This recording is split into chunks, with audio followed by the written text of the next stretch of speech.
Hi and welcome back. In this video, we're going to talk quickly about ABCs. ABCs are pretty useful in Python because they let you define some functionality without implementing it. We're going to leave our users and admins for a moment and create a new file that I'm going to call animals. And this is going to be maybe a not great example on using ABCs in a real project, but just a quick overview of how they work. Then we're going to use ABCs on the rest of our code. So let's say we've got a class dog, for example. And this, you can initialize it with, let's say, a name. And there is something that all dogs, or at least the large majority of them, have in common, which is the number of legs, let's say. In a dog, let's say that this is going to return 4 at all times, okay? So, not the most useful method for any class. This might as well be a property of the dog, or maybe a class variable there. But nonetheless, let's define it as this method. Now, if you wanted to define another class, let's say a monkey, that also has, let's say, a name, and also has a num legs, let's say that now returns 2. You've got, a bit of a problem. Before we said you can extract functionality into a class, like, some animal class, and define some functionality here, and then return something. And then you could make the dog extend from animal, right? And then you could delete this method.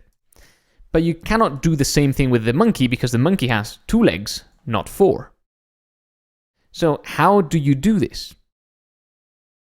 Well, here's where ABCs come into play.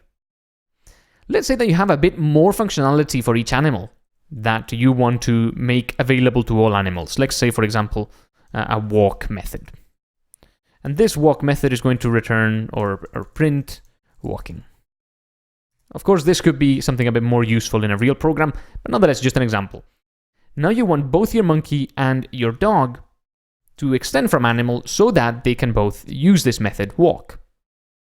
But you don't want the numLegs method to be 4 for both animals.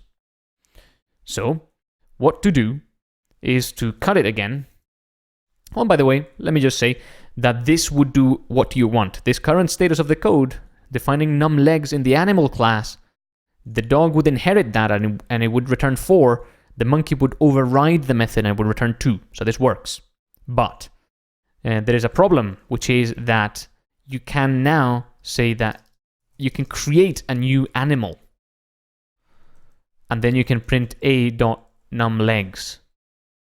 And that's just kind of weird because not all animals have 4 legs. But if you run this file, you'll see that your animal class that isn't a specific animal, it's not a dog or a monkey or a cat, it's just this abstract animal class, returns 4 for the number of legs, which doesn't make any sense because animals don't always have 4 legs. So what to do is to cut that and put it back into the dog. Now, of course, if we say a is animal and print a.numLegs, it gives us an error because it says, I don't know what that is. So that's fine. But if you have a dog and a monkey and potentially, let's say, a whale, the whale will have some code here, and the monkey will have some code in here, and the dog will have some code in here. And just by looking at the class and the inheritance tree, you don't know whether they have a numLegs or not. The whale should probably not have numLegs, or maybe it should be 0. Maybe whale should not inherit from animal, it should inherit from something else. So what I mean to say is, just by knowing that these 2 are animals, you don't know that they have numLegs. But it could be interesting for you to know that. So here comes the ABCs. let's do from ABC import ABC meta and abstract method. And then we're going to make our animal class inherit, but in a slightly different way, from ABC meta. Now, ABC meta is a real class, but it allows us to do some things that normal classes don't allow us to do, and that's using this abstract method. Now, one of the great things of having this abstract base class, this is what ABC means, abstract base class, is we can do abstract method and then define our numLegs method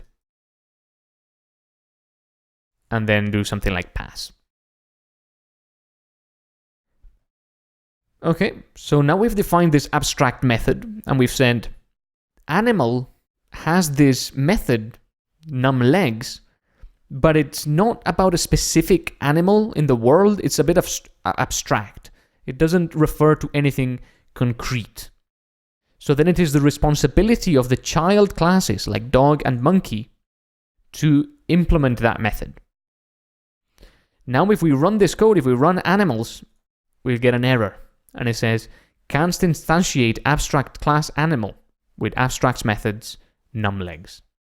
Python doesn't let you create an object of type animal anymore because it realizes that an animal isn't a thing in your program. An animal is something that you've used to extract functionality and to give you a bit of information, but it's not something that you'll want to interact with directly. So it doesn't let you instantiate an animal class because it doesn't make sense to do that. You'll instantiate specific animals like dogs or monkeys.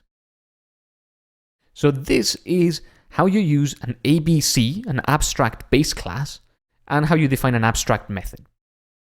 If any of your subclasses don't implement the abstract method, you won't be able to create objects either.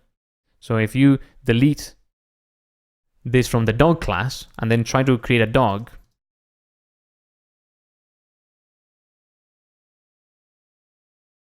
and then you print numLegs, it won't let you.